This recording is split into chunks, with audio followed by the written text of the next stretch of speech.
بسم الله الرحمن الرحيم.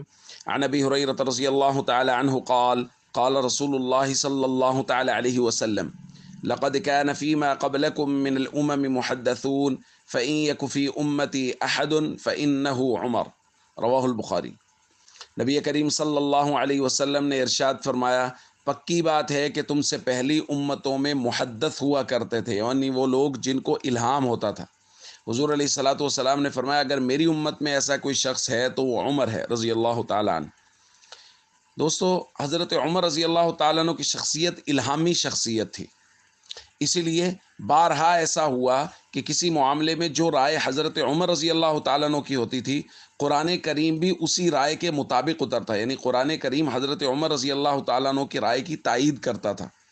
اور اسی الہامی صفت کو نبی کریم صلی اللہ علیہ وسلم نے کچھ اس طرح بھی بیان فرمایا، لو کان بعدی نبی لکان عمر۔ حضور نے فرمایا، اگر میرے بعد کوئی نبی ہوتا تو وہ عمر ہوتا، یعنی نبوت کا سلسلہ اور دروازہ تو بالکل بند ہے، لیکن جو الہامی کیفیات اور صفات چاہیے ہوتی ہیں اللہ تعالیٰ نے وہ عمر رضی اللہ تعالیٰ عنہ میں رکھی ہیں۔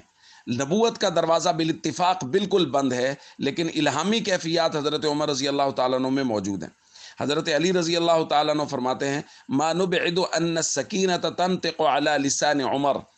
ہمارے ہاں یہ بات کوئی بعید نہیں تھی کہ سکینہ، وقار یا قول فیصل وہ عمر رضی اللہ تعالیٰ عنہ کی زبان پر جاری ہوگا۔ تو حضرت عمر رضی اللہ تعالیٰ عنہ کی کیفیات وہ الہامی کیفیات تھیں، اور وہ جو بات فرماتے تھے وہ فیصلہ کن ہوتی تھی، یعنی ان کی بات اللہ رب العزت اس کی تائید نازل فرماتے تھے اور وہ فیصلہ کن بات ہوتی تھی۔